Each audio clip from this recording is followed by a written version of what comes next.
Outfought, outthought, and outclassed. Manchester United lose at home to Juventus in the Champions League. This is your matchday review.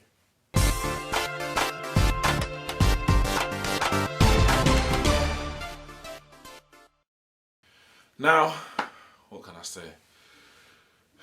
We weren't favourites going into the game. Everyone knew Juventus, a team that's reached, 2 or 3 Champions League finals in the last few years.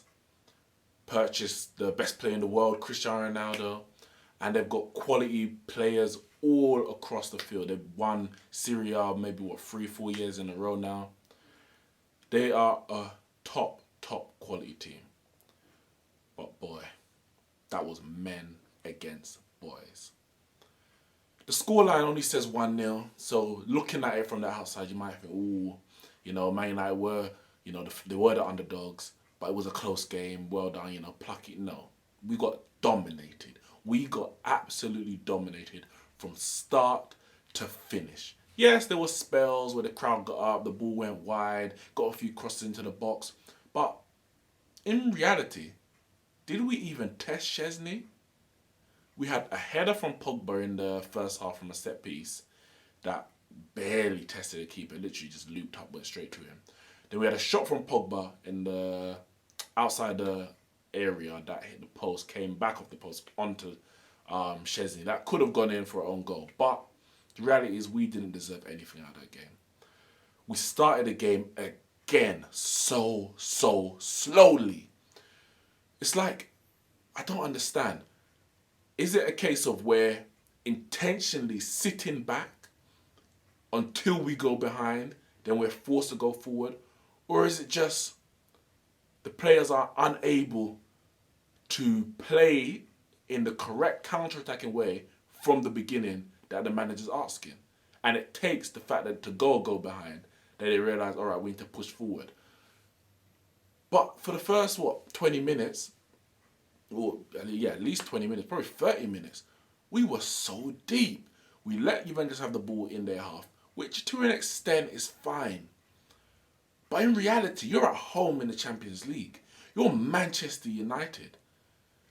I'm not going to say it's a game we must win, but bearing in mind we didn't beat Valencia in the last game, it's a game that we couldn't lose. So we had to be on the front foot. We had to put pressure on Juventus and the defence.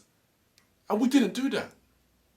The reality is, our defence is not that strong. It's not strong at all. We've got a 33-year-old winger, reformed winger, turned left back, playing at right back.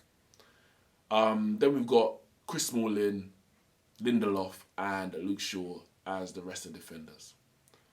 The fact that David De Gea has been player of the year for the last, 3 out of the last 4 years, or 4 out of the last 5 years, whatever it is, shows that our defence have not been good enough. So what's the point of trying to play a deep defensive game? Because you're going to concede chances, you're going to concede goals. So you might as well play to your strengths. We had, on the pitch, unchanged lineup for the first time since, December last year. Martial, Lukaku, and I'm going to get onto him, Rashford and Mata in attack. But we're playing so deep and we're relying on, it will take a spectacular counter-attack to break from that depth to get past what is a very well-structured and strong Juventus defence. We really had to be pushing from the front. And what it showed, after about the half an hour mark, when we started going at them, they could be got at. Granted, we didn't create any chances, but we got into advanced and creative positions that could have led to something more. I mean, if we did it for longer in the game, it could have resulted in something. But the reality is, with all of that, the quality was just not there. Even when we were pushing late in the game, the quality was not there. There was a stark difference in quality between the two teams. Bentancur and I think it's Zhao.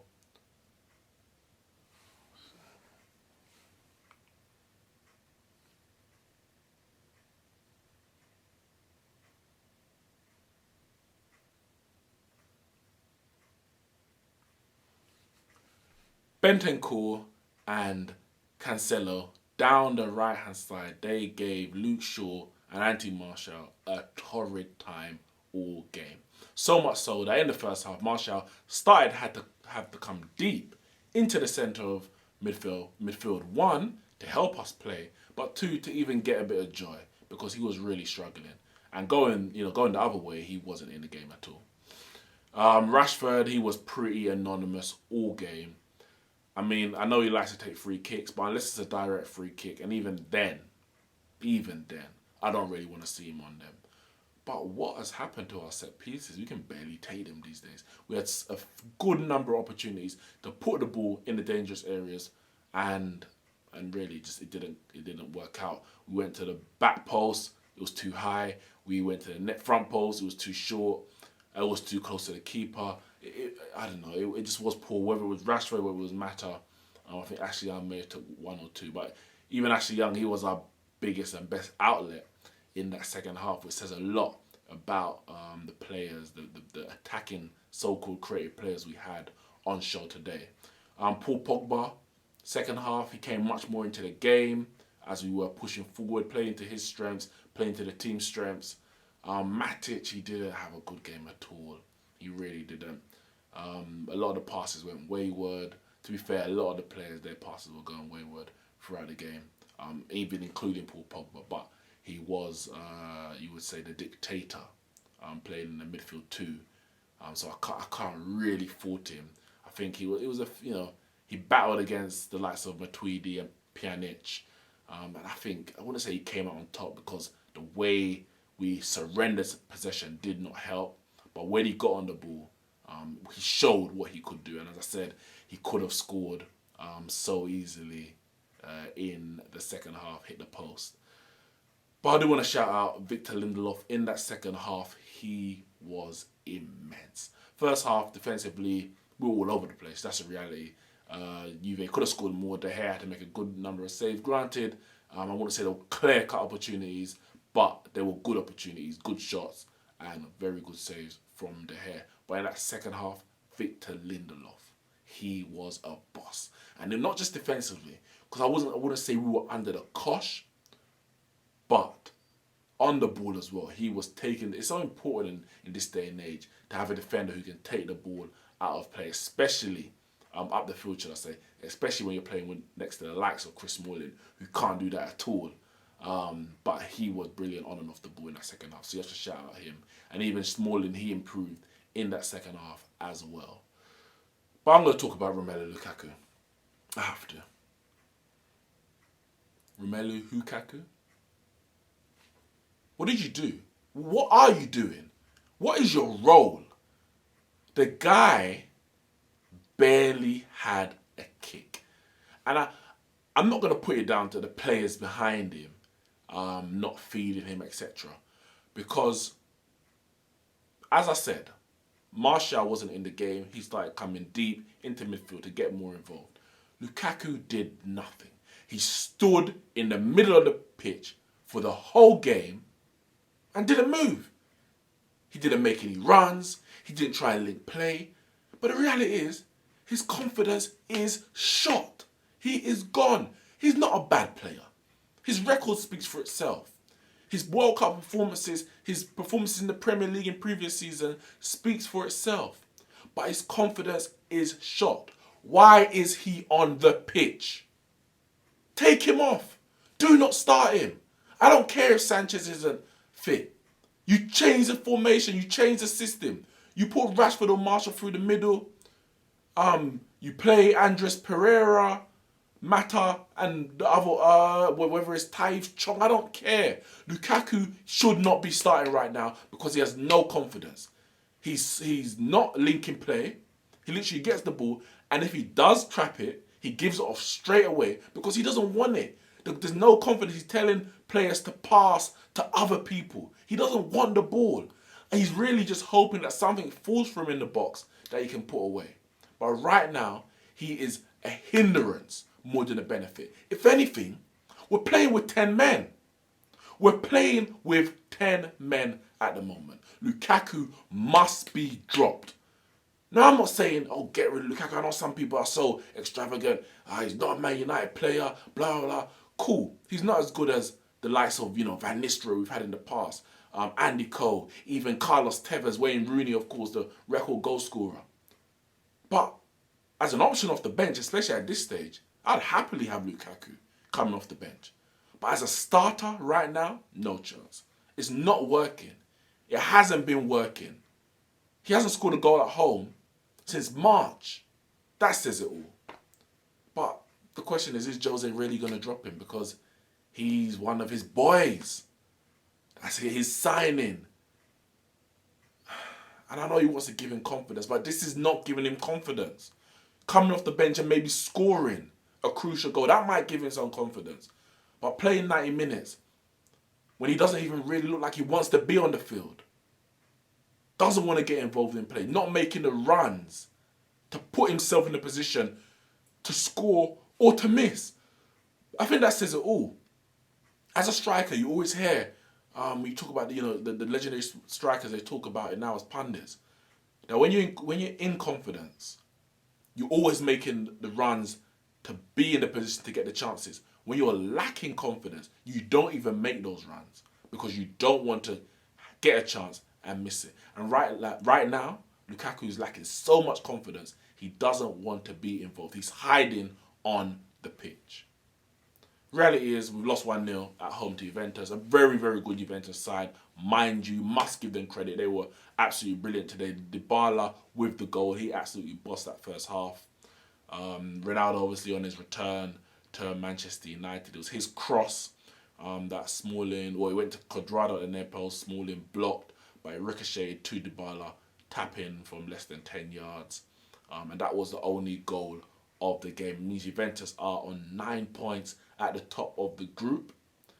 Manchester United, luckily, are still in second as Valencia and Young Boys played out a 1-1 draw over in Switzerland. Next games will be Valencia at home to Young Boys and Manchester United going to Turin, where they have to put in a much better performance. I didn't watch the Young Boys Valencia game, but I would predict that Valencia would get a win at home to Young Boys, which means that Manchester United would be on 4 points if they don't get something away in Turin.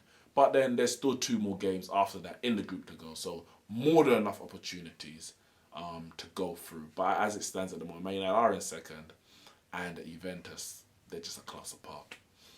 Other games today, Manchester City went away to Ukraine. Shakhtar Donetsk they've proved to be a challenging side for many in the past, but with Kevin De Bruyne back in the team, even with Aguero rested, they ran out 3-0 winners at Shakhtar Donetsk. Kevin De Bruyne with the assist for Laporte to make it 2-0 after David Silva gave Manchester City the lead.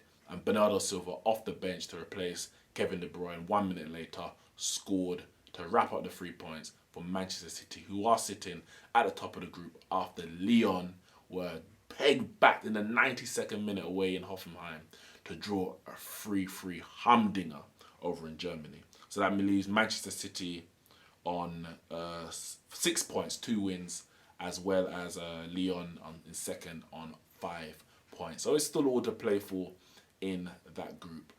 Real Madrid, they won 2-1 at home to Victoria Pleasant. Julian Lopetegui, he is under humongous pressure. And that was a massive, massive win for him. Maybe his future. We'll see how long it does keep him in the job. But it was Karim Benzema and Marcelo gave them a 2-0 lead just after half time. And Victoria Pleasant did pull one back to make it a nervy end in the Santiago Bernabeu, but they held on for 3 crucial points, which means they are now second, joint with Roma in that group, who won at home to CSKA Moscow 3-0. Edin Dzeko with 2 goals and an assist as well. Other games tonight, Bayern Munich, they won 2-0 in the early kickoff away at AEK Athens, putting their poor form, their poor league form behind them to get a crucial 3 points in the Champions League, which leave them on 7 points, level with Ajax at the top of the group. So you would think those two teams are set to go through. And Ajax themselves, yes, they won 1-0 at home to Benfica. But the big news of the night, Cristiano Ronaldo returns to Manchester United, and Juventus, who are one of, if not the favourites at the moment for the Champions League. They are definitely my favourites. I called it at the beginning of the season once they signed Cristiano Ronaldo, who is undoubtedly the best player in the world.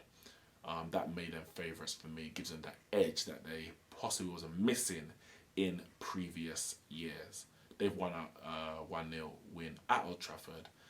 And Manchester United, Jose Mourinho, you've got a lot of work to do to get through to the knockout rounds of the Champions League. Make sure you check out all our other videos on our channels, fan cams, and much, much more. And I'll see you soon.